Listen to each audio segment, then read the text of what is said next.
দর্শক, শুরুতেই জানিয়েছিলাম ঝিনাইদহ ৪ আসনের সংসদ সদস্য আনারের মরদেহ পশ্চিমবঙ্গ থেকে উদ্ধার করা হয়েছে।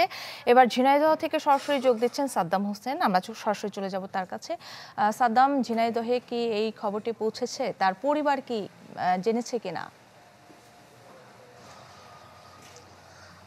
কাকলি, আসলে আপনি নিশ্চয় জানেন যে গত 12 মে চিকিৎসার উদ্দেশ্যে ঝিনাইদহ ৪ আসনের সংসদ সদস্য আনারুল আজিম আনার পার্শ্ববর্তী দেশ ভারতে গিয়েছিলেন এবং তারপর থেকে গত 14 মে থেকে তাকে নিখোঁজ, তার সাথে পরিবারের কোনো যোগাযোগ ছিল না এবং তিনি নিখোঁজ ছিলেন। দীর্ঘ 9 দিন পরে কিন্তু আজকে তার ভারতের পশ্চিমবঙ্গ থেকে তার লাশ উদ্ধার করা হয়েছে বলে আমরা জানতে পেরেছি এবং তার পরিবারের সাথে কথা বলার চেষ্টা করেছি।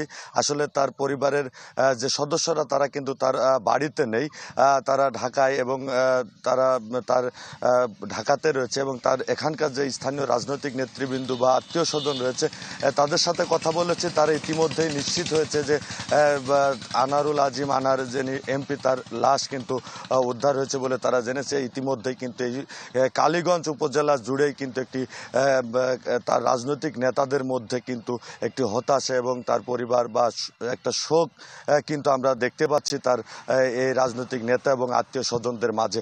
তবে তার পরিবারের সাথে আমরা যদি আরও নিশ্চিতভাবে কথা বলতে পারি এবং আইন শৃঙ্খলা বাহিনীর সাথে যদি কথা বলতে পারি, আমরা পরবর্তীতে আরও নিশ্চিত জানাতে পারবো কেন কিভাবে তার এই মৃত্যু হয়েছে বা তাকে তার এই লাশ কিভাবে পাওয়া গেছে।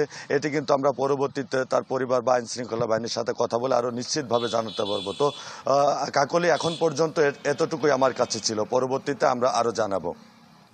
সাদ্দাম, আপনাকে ধন্যবাদ। দর্শক, ঝিনাইদহ ৪ আসনের সংসদ সদস্যের মৃত্যুর খবর জানাতে ঝিনাইদহ থেকে সরাসরি যোগ দিয়েছিলেন সাদ্দাম হোসেন।